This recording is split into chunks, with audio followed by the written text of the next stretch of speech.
What the fuck is up, Juggalos? This is the Murder Mayhem Show. I'm the host, Mitchell. We got a big old fat show for you today. We got an interview a little later on with Devereaux. Yes, one of Ouija Macc's producers. If you've heard the Gutter Water album and you've heard that Devereaux drop over any of those fat ass tracks, then you already know about him, so you're not going to want to miss that. But today, top story, of course. What else could it be? Gathering info. Yes. Gathering of the Juggalos 20th annual Super Gathering info has dropped official style on the Juggalo show. Yes, that aired last week. Juggalo show featuring Keegan and Jumpsteady and Violent J. They were all dropping the knowledge that you need to know about, including the location. Yes, the location for this year's Gathering of the Juggalos is Springville, Indiana. Springville, Indiana. Where the fuck is that, I wonder? This is a new location. Now, the interesting thing about this, of course, is that for a while it had been said that the gathering this year would be at Legend Valley again.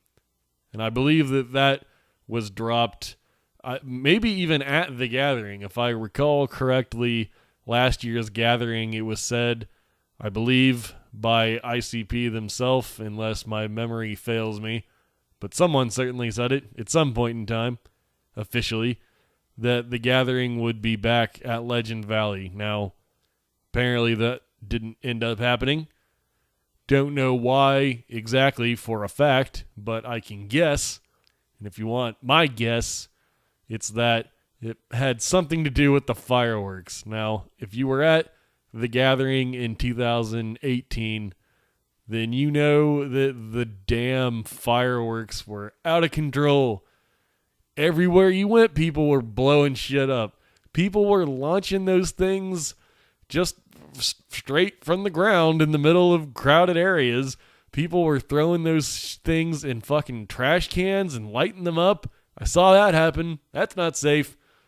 Worst of all, most egregious, if you ask me, was during Yellow Wolf's set that was right before ICP on the last night at the gathering, when somebody fucking threw a firework on the stage. Now, to be fair, Yellow Wolf asked for this, literally. People were shooting fireworks in the crowd, and Yellow Wolf challenged people to throw some of the fireworks on stage. He got what he asked for, a Roman candle or a bottle rocket or some shit right to the face. But not only that, somebody literally just winged like a mortar on stage, and it fucking blew up. Unfortunately, I've shown that footage to people who weren't there, and it doesn't look all that impressive in the video, this mortar blowing up on stage during Yellow Wolf's set at the gathering. But I tell you, man, if you were there and you saw that shit and you heard that shit, it was way more grand in person. And I don't mean that in a positive way, because it was like scary. The fucking stage filled up with smoke. It was loud as hell. It so could have blew somebody's arm off. Fortunately, none of that happened. Everything went just fine, but I really feel like we were inches away from just something catastrophic happening at the gathering. Someone could have and should have died. The fact that the whole thing went off without any major injuries, and I'm talking fucking limbs being blown off, is nothing short of remarkable. It was pandemonium with these damn fireworks the whole 4 days, everywhere. The apex was the Yellow Wolf show, but even just the whole gathering, people were fucking shooting those things off. And if I owned Legend Valley, I would not want that shit coming back anymore. That would be it. It's the same problem at Hog Rock. It's the same shit that went, the reason that we don't have gatherings at Hog Rock anymore. People are just getting too comfortable. Juggalos are getting too lawless. We return to a location enough times, suddenly we think we're untouchable and we can do whatever we want. to the point where apparently ninjas are feeling like they're invincible because the way those fireworks were popping off was just irresponsible. I'm going to say it. It was irresponsible, Juggalos. Those fireworks were out of control. And I don't know if that's why the gathering is not back in Legend Valley like Psychopathic wanted it to be. I don't know. I don't know if the owner of Legend Valley had any feeling about fireworks whatsoever. Who knows? Not me. I'm purely telling you my speculation. And I really would hate to see that happen again. Because how many locations can we possibly burn through before we've effectively burned so many bridges that we can no longer gather? I don't know. But this new location, Indiana, July 31st to August 3rd. Those are the dates, the official Super Gathering dates, at a location that Psychopathic is calling Shimmer Forest. I don't believe that to be the actual name of the place, but the flyer does give the address of the location, so you can easily put that into Google and see what we're dealing with here. And if you do that, you'll find that this location is smothered, covered, and chunked in trees. There's just trees everywhere, which, on the plus side, shade, plenty of it. Love that aspect. Downside, you got to watch out for ticks, my friends. This is what I've been told. I'm not a particularly outdoorsy man myself, if you could not tell from my pasty white complexion, but from what I've been told, trees, wooded areas is a haven for ticks, which ticks can cause some serious fucking bones in your life. Again, from what I've heard. I'm not a tick expert, but Lyme disease, blood diseases of God fucking knows. So, easily preventable with common sense, bug sprays and whatnot. Check for ticks frequently. Make sure you fucking pull your socks up like a nerdy, because we would rather look stupid than fucking have to live with fucking Lyme disease. So, I don't know. I'm totally pumped for the new location. You never know what you're gonna get. You never know at a gathering when you go to a new location. You're rolling the dice a little. We saw what happened in Oklahoma with the cops and whatnot. So hopefully the 20th gathering is not, fucked like that. And I loved the Oklahoma gathering. Don't get me wrong. I had a fucking fantastic time there. And much worse than the cops was the heat, if you ask me. And if you look at the average temperatures in Springville, Indiana, as I did for that time of the year, it's usually maximum highs at 85 degrees. That was what I came up with for the average high in July 31st in Springville, Indiana, a high of 85. I can fucking live with that shit all day long. In Oklahoma, the shit fucking got up to like 101. That was a goddamn nightmare.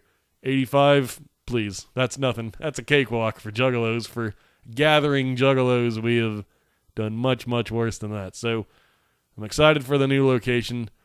Should be good. I'm looking forward to it. Springville, Indiana, July 31st, August 3rd. Super Gathering.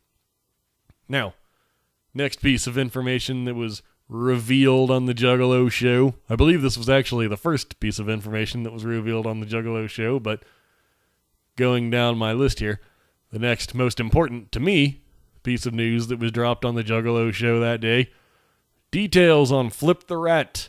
Yes, details on the companion CD that will be released alongside of Fearless Fred Fury. And this is an interesting thing because Flip the Rat was announced at the ICP seminar last year, and the way that they sold it at the time was that it was only available in its physical form and that you will get instructions on how to acquire the Flip the Rat CD in the packaging for Fearless Fred Fury. So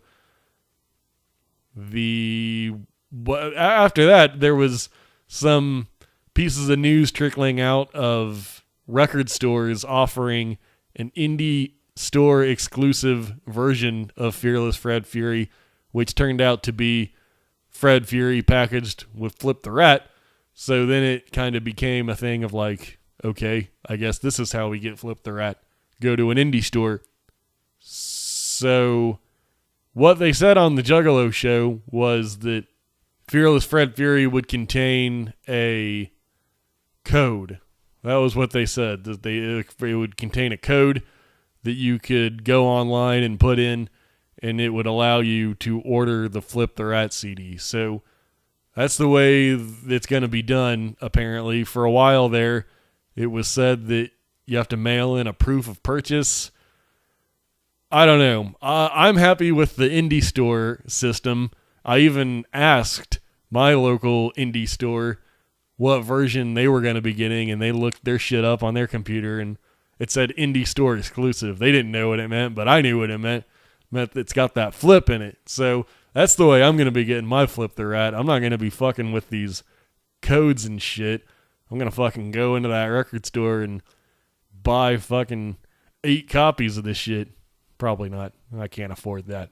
But I will be buying this shit in person at the record store myself. That will be how I acquire my Flip the Rat.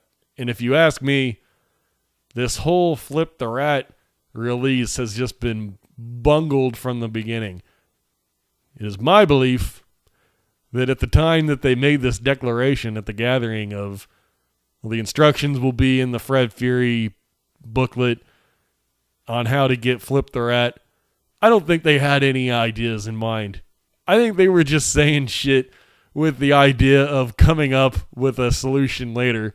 And this is the solution that they have come up with now that they have boxed themselves into that promise. And if you ask me, it's a clumsy solution. What I would have done is just packaged Fred Fury with Flip the Rat. End of discussion. Simple, easy. And you're still encouraging people to buy the physical copy because all you got to do is just not submit Flip the Rat to the digital outlets. Make it unavailable for streaming. Don't put it up on iTunes. Don't do any of that shit. And so you still got a cool little perk exclusive rare CD on your hands. It would be rare in the sense that you had to have it physically. If you couldn't download it, and the only way you could get it is to buy it, then that's still fun. Obviously, the whole point of this whole buy it, get the instructions on how to get Flip the Rat thing was supposed to be like a throwback to the old school psychopathic type scavenger hunts, you know, the type of shit that they always like to do. But I don't think any of us were thrilled with the news of how it's going to be done. Like when it turned out that all you're going to have to do is get a download code, or not even a download code, just a code that will allow you to order the CD. It's like, oh, there's nothing fun about this. All you've done is add extra steps to get a CD that should not be complicated to get. All you've done is complicated a very boring process. And getting on a website and ordering a CD, that's not fun. So I feel like they made this promise of like, you're going to buy Fred Fury, get the instructions on how to get Flip the Rat, and then they just thought of something later, and they boxed themselves in when they realized that this was kind of the only way to do it. It's certainly better than mailing in your proof of purchase. My God, that would have been a fucking disaster. So it still works, but if you want my input, I'm going to suggest to you that you find an indie store in your area if you've got one and just do it that way. Seems like the simplest solution. All the same, I am excited to get that Flip the Rat. They did mention that it is now a full CD. Previously, they called it an MP. They jokingly referred to it as a medium play. Too long for an EP, but not long enough for an LP. They were calling it an MP. But on the Juggalo show, they mentioned that it has now been bumped up to a full CD, so I am pumped for that. I'm sure it will be the shit. And I would also speculate that the tracks that were the names, the titles the track titles that were dropped on Twitter that did not make the Fred Fury track list. I'm assuming that we will be seeing some of those tracks on Flip the Rat. I am pumped for that for sure. Okay, another piece of news that was dropped on the Juggalo show. DCG Con. Not happening this year. No surprise there. What does surprise me is that they are looking at locations for next year. So that's terrific. I had figured that we were just fucked.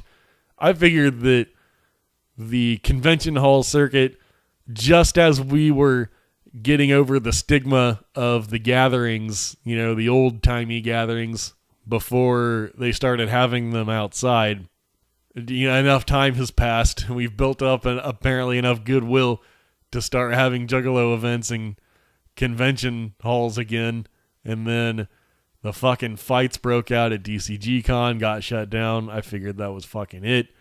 That nobody would have us again after that. So I was just surprised and delighted to hear that they are in fact looking at locations for another DCG Con next year. Their reason for not having it this year, according to Jump Steady on the Juggalo show, was that it's already such a big year for Psychopathic with the 20th gathering and Fearless Fred Fury. There was just too much on their plate to add another event, which that's a good reason. It is also my belief that that's half the reason. I think the other half was that they wanted to take a year to cool off from those fights and shit, but supposedly they're already looking at new locations and stuff, so I believe them when they say that it's going down next year, but either way, take the fighting out of it. Psychopathic probably does need to scale back their events. I mean, every year, do they need to do all these things every year? Hollow Wicked you got to do every year because you got to. That's tradition. Gathering you got to do every year. Juggalo Day, at that point you're pushing it, doing it every year. Ballas, at this point you probably have to do it every year. And so it's like, if there's one thing that you can cut, it kind of get away with, it would be the con anyway. So it's good to probably take a break from that anyway. But I was fucking pumped for that news because I haven't been to a DCG Con, and I fucking love games. I love video games specifically is my brand of gaming, and I would love to fucking go to a DCG Con. And I didn't go, and I figured that it was just not happening again. So if it is coming back next year, you can fucking bet money that I'll be there. You might lose that money, but you'll probably win because I really would like to make it to DCG Con next year if it does in fact go down. All right, another piece of news. This was dropped in the JJ's Twitch chat room. Yes, Violent JJ, Violent J's son. He was playing some Fortnite on Twitch, and Violent J was in the chat dropping some news. Here's the piece of news that caught my eye. Somebody asked what 665 meant, and Violent J had a number of answers, but the interesting one to me was that he said something like, after that we'll be too old to make more CDs anyway, or something like that. He said something that alluded to the fact that there are, in fact, that many more CDs coming. And what I mean is that 665 always sounded to me like 6 Joker's cards, 6 Joker's cards, 5 Joker's cards. That's what I figured we were working with here when all this 665 talk started dropping, and I'm going to go ahead and say now that that is confirmed. I don't even know if he realized that he was breaking that news because it was just so cavalier. I wasn't in the chat room, but I saw screenshots. He just said, yeah, I think we'll be too old to do more by then. And I'm thinking, damn, dude, did you realize you just dropped a huge bomb? Because, yeah, we all speculated. We all had our speculations, but that was the first official reference to that actually being the plan. So I'm going to go ahead and say that is confirmed. After this set of 6 Joker's cards, 5 more. That's certainly how it sounded. And that's what I've been saying all along. So that was a pretty big bomb to just drop under the radar like that. All right, next up, Drive-By was interviewed by the Underground podcast based out of Australia. Drive-By, of course, currently on tour for the Juggalo Unity Tour. And the part that caught my ear was that ABK was straight up asked about rumors that he's leaving Psychopathic. He covers this all the time. Every couple of years he has to say it. Even just a few months ago, as recently as a few months ago, when ABK was on the Wicked 101 show, he once again denied that he was leaving Psychopathic or that he already had left or any of the shit that people always say about him. He was asked about it again recently by the Underground podcast, and this is what he had to say. Great to see Psychopathic and M&E working together once again. There is a bunch of internet rumors getting around though, Killer, so I just wanted to, put a bit of a stop to them. You're definitely not leaving Psychopathic and joining M&E or anything like that. It's just a unity thing. Right, that's the whole point of the story, It's a lot of fake news out there, so unless you hear from our mouth, that shit. Yeah, that's what we like to hear, man. So there you have it. Stop fucking spreading rumors about ABK.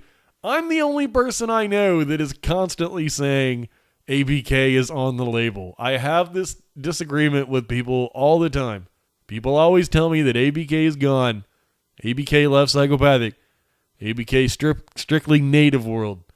They tell me this all the time, despite my much repeated evidence to the contrary. And let's just add this to the heap. This is one more fucking time that ABK has to say, no, I'm not leaving. He has multiple projects in the works coming out, at least one of which will come out on Psychopathic, but possibly more than that. So just to put that out there one more time, ABK not leaving Psychopathic. Stop telling me he's off the label.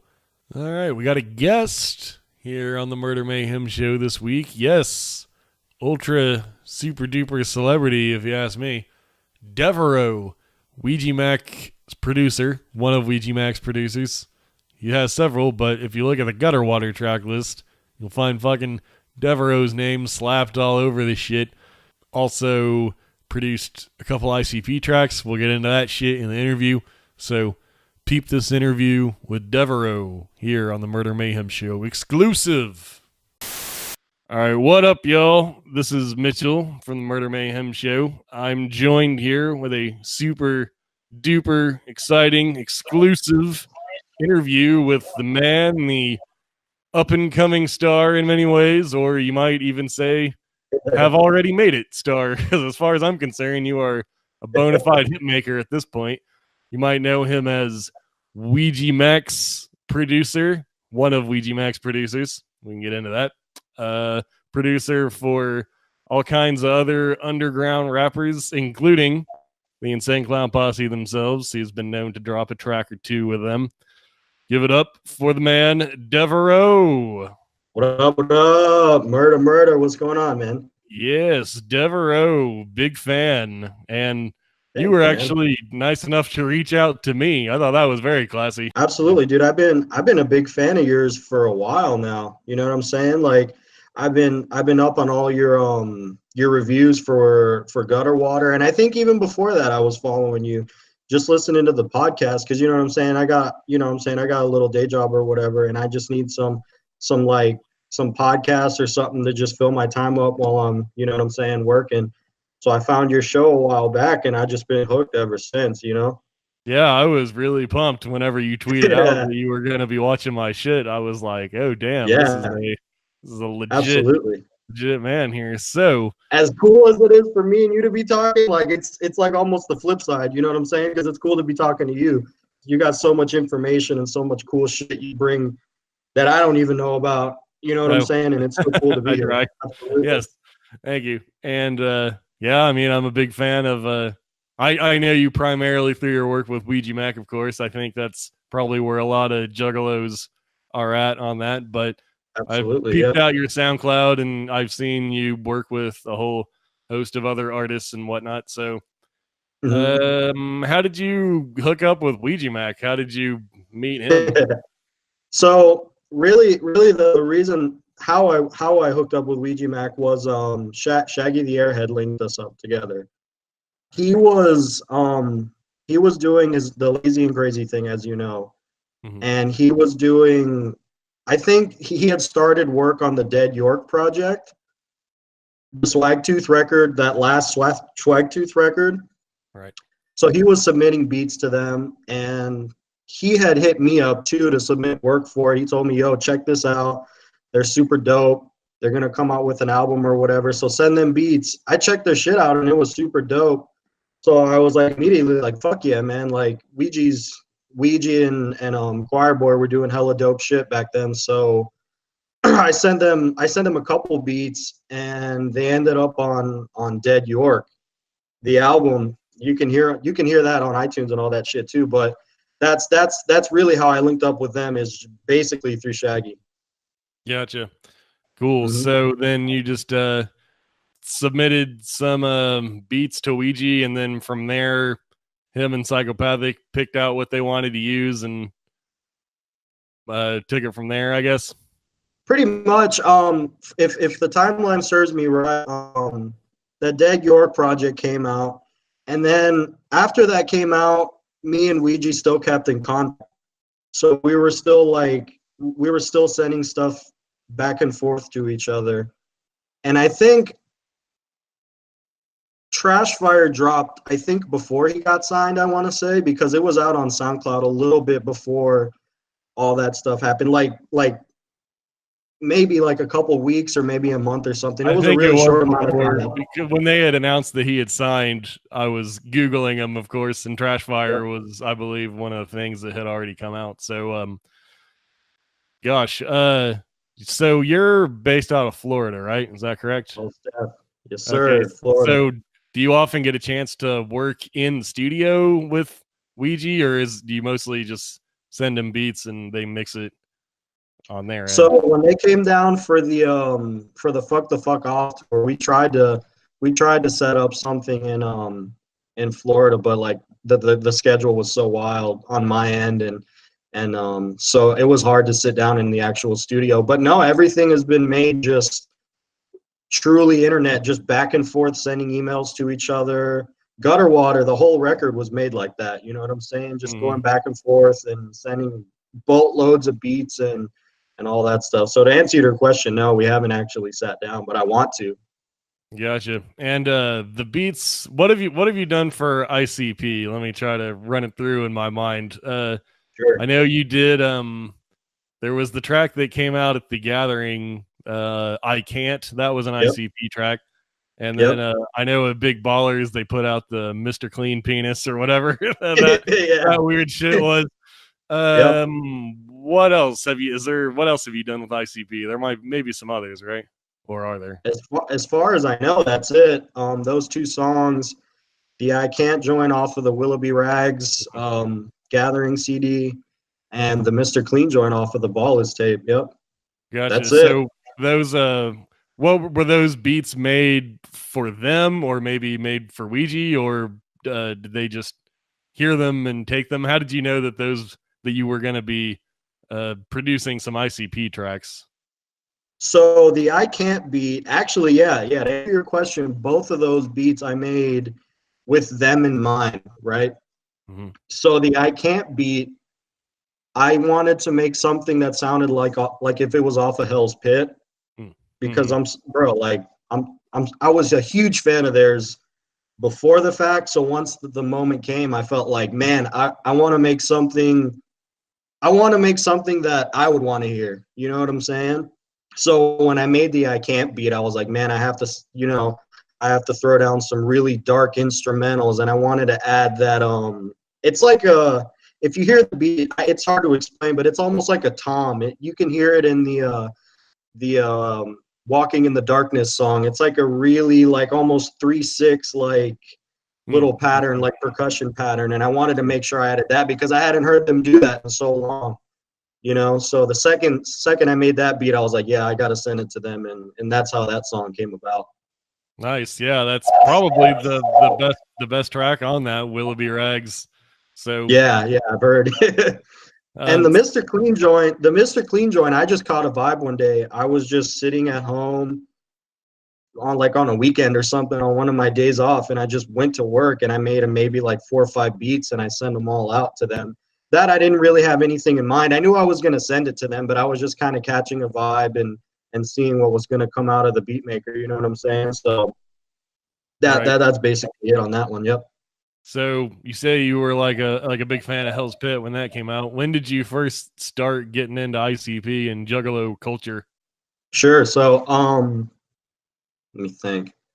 Ever since growing up, I used to see the imagery. I used to see the Joker's cards like at Hot Topic. You remember that, right? When they used to be at Hot Topic. And sure. Wow, crazy, dude. I would go in and I was just so captivated by the Joker's cards because they're so iconic looking, you know what I'm saying? And they're so like dope and like such a fresh design behind them. So I remember just wanting to buy a shirt just because it looked cool, you know what I'm saying? Because I came up in a time where like if you saw a record just because it looked cool, you would buy it. You know what I'm saying? Mm-hmm. So it was just kind of like that, but I never got the chance to actually buy a T-shirt. So I knew of them since like the early thousands, let's say. But it wasn't until the 9th grade that someone actually put me on. That's like 2009, I want to say. Someone showed me Boogie Woogie Woo in class on one of those iPod Nanos. You remember them iPod Nanos, the little black ones? Sure. Yeah. Some homie was like, bro, check this out. And I listened to it. I was like, what is this? You know what I'm saying? That was back in the LimeWire days too. Mm-hmm. So I just went on a deep dive with all that shit. And like, and ever since then, I've been just listening to them for sure. Well, you said that was 2009? 2009. Yes, sir. Yeah. So, that's interesting because, you know, they were well into not well into, but, Bang Pow Boom. That was the Bang Pow Boom era, but it sounds like it was actually the old school ICP that brought you into the fold there. So yeah. And I don't know if you remember, man, but like back in the LimeWire days, it was just like there wasn't like you know what I'm saying? It was just a list of songs and you could just download whatever was more popular or whatever. But it was like you were using LimeWire even a little past when most people I think were using. You really hung in there with the LimeWire. Yeah, absolutely. I remember doing that in like the early 2000s. Absolutely. So what other artists do you work with or currently working with or plan to work with besides maybe the Ouijas and the ICPs? Some of the artists maybe that we might not know about. So I got my homie down here in South Florida. His name is Ichabod Veins. He's he's part of the members only collective with XX Tentacion was with. It's like a group collective that they've formed or whatever, but he's my homie. I've been working with him since I started making beats. He's actually one of the people that put me on. So I'm working with him. I'm working with Shaggy the Airhead too. He raps. So we're gonna do a little project together soon here in the future. Who else? Rufio Spence, he's out of California. A bunch of people, dude. A bunch of people. Yep. Gotcha. Do you do any rapping or just strictly producing? Everybody's told me to, but no, I don't. Yeah, I think you mentioned on your interview with Ouija that you play some instruments though, right? Is that right? I do, man. Yeah, that's really how I got into music is through the guitar. You know what I'm saying? My father taught me how to play guitar since I was in like the 5th grade. So really that was my introduction to music, listening to like Kiss and like old classic rock and shit, you know? Mm-hmm. So I learned how to play guitar. I learned how to play drums for real. I can play bass, piano, all that. But getting a band together is such a pain in the ass these days. So I just kind of turned to beat making once I graduated high school, and it's been a wrap ever since, you know? Right. So who are some of your like production influences? Damn. Lex Luger for sure, Waka's producer. That's evident, you know what I'm saying? I'm sure you can hear it when you hear my beats. 808 Mafia. DJ Paul for sure. I'm sure you can hear that in there. Sure. MF Doom is a huge influence, man. I love Doom. Jay Dilla is a huge influence. And really like a bunch of rock acts, you know what I'm saying? I feel like I get a lot of the creepy, weird sounds from like 9 Inch Nails or like Manson or a lot of that stuff. You know what I'm saying? Sure. Right. Yeah. So how old of a man are you, if that's not too personal of a question? No, you good. I'm 24. 24. 24, right. Yeah, okay. So I'm 33. I'm almost 34. So usually when people my age talk about their influences and stuff, you usually hear a lot of like Dr. Dre, Yep. things like that. Maybe like Scarface. Yep. It's interesting. You're kind of the next generation of that. So yeah, it sucks, man, because like I feel like Dre should be one of my biggest influences, but it's weird. I didn't come up in that time. You know what I mean? If I were 24, I wouldn't give a fuck about Dr. Dre. Yeah, other than like appreciating like, the legacy and all that, but it wouldn't be some shit that I like. It wasn't until I was in my 30s that I even really started to go back and really do deep dives on like yes fucking like I just started listening. I just started listening to like Mobb Deep. You know what I'm saying? Right. I'm doing the same thing. Yeah. I'm going back and like absorbing everything. You know what I'm saying? Yeah. Right. Yeah, totally. So what else? As far as more collaborations with Ouija, are you guys thinking about maybe the next Ouija project in the pipeline? Yeah, man, I've been steady working on a bunch of shit for the new project. I kind of want to take it to the next level. You know what I mean? I don't want to make Gutter Water Part 2. You know, right? I want to make something water damage, in which I think Gutter Water Part 2. But yeah, sorry. Water. It's weird because a lot of the beats on Water Damage are old, bro. Yeah, I know. A lot of that stuff is on Yep. SoundCloud. Mm-hmm. so a lot of, or he had been performing it, a lot of that stuff had already come out. So it was really kind of more of maybe like B-sides, but exactly. Yeah. That Spaghetti beat, the beat for Spaghetti is like one of the first beats I made, bro. Spaghetti nice. is like maybe 3-4 years old, something like that. Gotcha. You started producing like 3 or 4 years ago then? Yeah, absolutely. Yep. Wow, how do you learn something like that? Sounds like it sounds like you've been doing the shit for 10 years. How do you learn? You teach yourself, or did you have a mentor to kind of guide you through that process? So a lot of it was just early days of like FL Studio YouTube, because there was videos of like Lex Luger making beats on the program I use back in the day, like maybe 3 or 4 years ago. So that was what, 2013, 2014, something like that.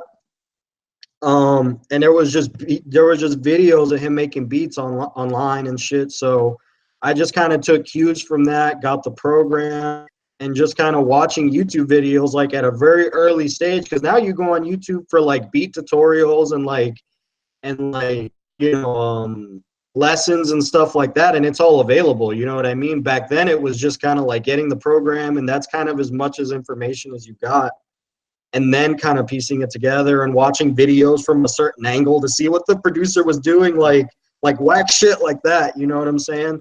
So it was a lot of that, just deep dive on YouTube, going into the depths of YouTube basically, and teaching myself. Yeah, to answer your question, teaching myself and learning how to mix took forever. Learning how to make melodies took forever. Yeah, absolutely. I mean, that's how it is, though, with everything now. It's just a learning process. Even the shit that I'm doing, talking to you right here, right now, I had to, like, this microphone, this fucking mixing board, all this shit. I fucking started out ghetto as hell. This camera, piece by piece, you just keep adding to it until you can get something presentable like that. So... man, and I feel like you're part of like the next wave of like the important Juggalo community, because I've been seeing on YouTube how important like the Juggalo YouTube community are almost like artists in and of themselves because of all the content they create. You know what I'm saying? And I think that's going to be like community is blowing up.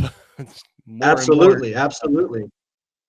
So it's like I go to you for news. I go to you for news instead of going to like the blogs or whatever. You know what I'm saying? I listen to the podcast, and I'm more invested in you as a character, the community of itself as a character, more than like like a Loudwire or, you know, whatever other news service you get shit from. You know what I'm saying? Sure. Yeah, well, that's very sweet of you to say. You ever think like on your SoundCloud, you do shows from time to time, interviews and whatnot. You ever think of making that into more of a consistent thing? I've been trying, man. There's so many like music projects in the works right now that I've definitely fell off on it, and I want to go back to it for sure. But yeah, maybe someday. Yeah. Sure. Have you gone to any gatherings? I have not. I wanted to go last year because Shaggy went, and I wanted to meet him up there, but some dumb shit happened where I couldn't go, and I want to go this year though for sure. I'm really trying to go this year. Absolutely. Yeah, you ought to. It would be the shit. It's Yeah. always a great time. And this year is a new location, so it's kind of like who knows what to expect. Really, should be exciting. Indiana, right? Sure is. Yep, Indiana. Yep. You could maybe be part of Ouija's set or something. I don't know. They would figure out something to do with you if you wanted to like host an event or something. I'm sure they could find somewhere to stick you. But even just going as a fan is a remarkable experience. I mean, you had fun over there? I've never been. I've heard crazy stories though. Oh my God, it's amazing. Yeah, I'll be going this year for sure. This will be the 6th time for me, which, you know, sounds, it can be a lot or a little compared to who you're talking to, because some of these dudes have been all 19 times. So, you know, just kind of, yeah. What else we got here? Let me think. What are some other artists that you're currently listening to, if you are currently listening to any artists? I've been listening to a lot of Mobb Deep. Zilla Cami, I've been listening a lot to. I've been listening a lot to Water Damage too, man. I've been just bumping it just to like soak it in and get everything. Because I feel like my first listen through Gutter Water, like, it's weird how you like when you listen to shit over and over and over, how it becomes like you start to become more fond of it. You know what I'm saying? And I'm like the biggest critics of my beats. So I'm like, when I listen to like Gutter Water or when I listen to Water Damage, it's like, oh, like fuck my beat. You know what I'm saying? It's weird being like a critic of yourself. You know what I'm saying? But like, I'll go back and listen to it, and now I can genuinely say like I'm a huge fan of Gutter Water and Water Damage just by constantly listening to them and becoming a fan of the music instead of being like the outsider looking in. You know what I'm saying? Just a lot of like old school metal too, man. I've been listening a lot to like Judas Priest, Slipknot, all that shit. You know what I'm saying? Korn. It's weird because I feel like after a certain age, I know I'm still young or whatever, but like I just love the old shit I used to listen to. You know what I mean? Like I'm past like listening to like death metal and like deathcore and shit. That shit is like, there was a time and place for it, I guess, but now I just feel like going back and listening to the shit I used to bump as a kid, you know? Yeah, going back and listening to the shit you used to bump as a kid. That's I get into that groove a lot of times where it's like I can't even keep up with all the new shit, even all the new shit that I want to listen to. Like, Strange Music puts out like 10 CDs a year. It's like, man, it seems like there's new shit coming out quicker than I can listen to it all the damn time. Someone put me on to Ritz. I think Ritz is cool. Ritz has some good songs. Ritz rocks. It's definitely one of my current favorites. Yeah. Some of your tracks on Gutter Water are probably my favorites. Like I got the booklet here in front of me just so I could refresh myself. But like Choker, that's one of the good ones for sure. Ripped Velvet, that was one of my favorites. He used to do that live even before the album came out. And then the other one is Future Wicked with Light. That's probably my favorite track on the whole album. So it's definitely I love Light's verse on that song. He snapped on that. What kind of reviews were you seeing for Gutter Water? What kind of feedback did you get when it came out? I mean, I think I got a lot of mixed reviews at first. There was a lot of people that they were either ride or die for it, you know. But I think over time, just like how I've been listening to it, like over time and kind of getting endeared to it, I feel like people have been listening to it like over and over and over and kind of like getting more used to the idea of it, you know. I'm sure like other people telling them it's good also help too, but and I think having the music videos, so many music videos to each song, I think has helped a lot. Yeah, right. Ghost is another great one. That was one of yours, definitely, and that's definitely one of the strongest ones on there as well. So, yeah, I mean, I listen to it a lot. That's there's definitely a bunch of songs in there that make it into my regular rotation. So, yeah, I'm a fan. I'm a big supporter of Ouija. I got the physical CD of Water Damage just because I want to make sure that he's getting that positive feedback. So it's like, I think it's important to support the artist that you believe in by, buying their shit, going to their shows, watching him at the Gathering, watching his seminar. It's like, if you believe in the artist, then you've got to put something back into the system to make sure that they're able to keep putting more shit out. So, yeah, I like Gutter Water a lot. I think it was a very, very strong debut. And he's like, this isn't it's not an interview with Ouija, so maybe I shouldn't go off talking about him too much, but I was very vocal about saying on my podcast, like, this dude is a low-key genius. Like, after I saw Ouija at the seminar, I was like, man, this guy is operating on a whole other level that I think a lot of people that maybe hate on him, they're just not understanding what he's putting out there. Maybe that's right. maybe that's not it. Maybe they just don't like him. But for some people, I think maybe they look at the package and they just write it off, so. But I mean, I've seen for the most part just great feedback all around. I mean, most people aren't hating on it from what I've seen, so definitely look forward. And a big part of that is the production. So as long as the two of you are sticking together, and Shaggy the Airhead as well, who is also, but between you and Shaggy the Airhead, that's probably damn nearly every track on Gutter Water, right? Just about. Yeah, I see there's a DJ Clay track in here. I know Seven did one. I think maybe Straight Jacket did one or something. But yeah, I mean, that's the sound, though. You and Shaggy the Airhead and Ouija, like, that's the sound. That's the Ouija Macc sound as we've come to know it. So, exactly. Yeah. So, what else? You're from Florida. You ever fuck with any like old school 2 Live Crew shit? That's going way the hell back, but that's fucking 2 Live Crew built Florida. It's built hip hop in Florida. So you ever? I can't say I have. I got to go back and check them out though for sure. Yeah, I mean it's pretty old school, but like as far as like the high energy club songs, shout, call, and response. That kind of stuff. I mean, like 2 Live Crew pretty much laid all those blueprints down. So, yeah, you ought to go back and check out the heritage of that, the old 2 Live Crew. Yeah, who else is from Florida? I'm trying to think off the top of my head. I know there's a lot of rappers that come out of there. Trick Daddy's from Florida.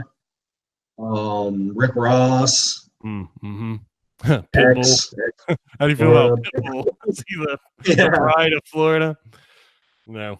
Booyah's from Florida. Ghostman's from Florida. A lot of new up and coming people are coming out of Florida for sure. Right. Yep. Cool. Yep. And just the South in general is like the South in general. The South pretty much just owns hip hop right now. Like everyone big is coming out of Atlanta or Memphis, just places like that. So, what else? Have you been to any ICP concerts? So, a funny story. Before I linked up with Ouija, before anything, I was gonna go to the rock show up in Jacksonville. Man, was that like 2016 or something like that? I want to say it was somewhere in there, like 2016, Sounds about 2015 right. maybe. Yeah. Mm-hmm. I went to I that had tour. I had the hotel booked, everything. We were gonna go out there for the weekend and go see the Riddle Box show, and then a fucking hurricane came by, and like they canceled the show, so we weren't able to see them. But I did see Shaggy on the Fuck the Fuck Off tour this time around. Yep. We got Yeah, to sit. that'll be awesome. I'll actually be checking that tour out myself. Yeah. Next week. When is that? Next week? Yeah. I'll be going to the Dallas one, so it's a bit of a drive for me, but that is, I believe, the last. Where are you at? Oklahoma, right? I'm in Oklahoma, yeah. So it's like a 4-hour drive to Dallas. I think Holy that's shit. the last show on that tour. It's like 2 days before Fred Fury comes out. It's the 13th. So Wow. that'll be an exciting couple of days. I'll certainly have a lot to talk about that week. Oh yeah. Oh, what's your favorite Joker's card? Jekyll Brothers, the one Jekyll that I Brothers. came in on. It's always been very near and dear to me. What's your favorite Joker's card? Man, it's a toss up between. It's one of those same things too. It's one of the first, like, I remember downloading in my room, so it's gonna have to be Hell's Pit, man. I love Hell's Pit. That's such a great record. Mm-hmm. Yeah, it is a really good one for sure. And of course, getting like another record like that would be so dope. Like just dark and evil and gritty like that. Like, dude, that'd be the shit. Yeah, but that's one of my favorite records. Yeah, that I think we're gonna get as close as we've ever been on Fred Fury. I think as close to that Hell's Pit feeling as we can get, because I think they tried to go there with like the Missing Link on the Lost album, but it wasn't quite. I'm not gonna trash it by any means. I like both of those Missing Link albums a lot, but it wasn't what I was looking for in like a dark, wicked shit kind of album. Not like what I'm expecting to hear on Fred Fury. I think that's going to be a lot closer to most Juggalos' tastes. I don't know. I'm excited. I like the singles they've already put out, especially Fury. That was a great song. So what else? I don't know. I think that probably just about wraps it up. Oh, yeah. Yeah. Well, I appreciate you talking and all that. I'll definitely get back in touch with you sooner or later. if you go to the gathering, then I'll definitely be there. So we'll definitely touch base. Mm-hmm. Absolutely, man. Yeah, I appreciate you having me on, man. Yeah, you want to maybe like plug your social media or anything you're working on, anything like that? Yeah, absolutely. Let me see. So on Instagram, you can follow me at Instagram at Devereaux. It's DEVERAUXX. And then it's the same shit on Instagram with an extra X at the end. Man, I got a lot of dope shit coming out. You will be hearing it. And it's gonna be crazy, man. And it's coming very soon, and a lot of dope shit is coming. Like I promise you guys, like it's gonna go fucking crazy sooner than you think. Nice. Awesome. Definitely looking forward to hearing all that stuff. So yeah, cool. Think I'm gonna wrap this up then. So peace out. All right, man. See ya. All right. Yep. So yeah, big shout out to Devereaux for sure. That was the shit. So gonna end here with a few Murder Mayhem Show notes, as we do. Always close with the lame ass boring notes. You got the social media accounts. Make sure to follow fucking Facebook.com/Mayhem Show. You got Twitter at Murder Mayhem Guy. There's the YouTube at youtube.com/C/Murder Mayhem Show. I'm now on Instagram as well. That's at Murder Mayhem Show. You can find all these links at murdermayhemshow.com because they're all fucked up. All the URLs are all over the place, mix and match, so make it easy on yourself. Head on over to murdermayhemshow.com. You'll get all the links to all the social medias. Make it plain and simple. There's also blog posts there. There's memes, some videos, all kinds of shit. You're not going to want to miss that. I got some collaborations in the pipeline, collaborations with some other Juggalo YouTubers on the way.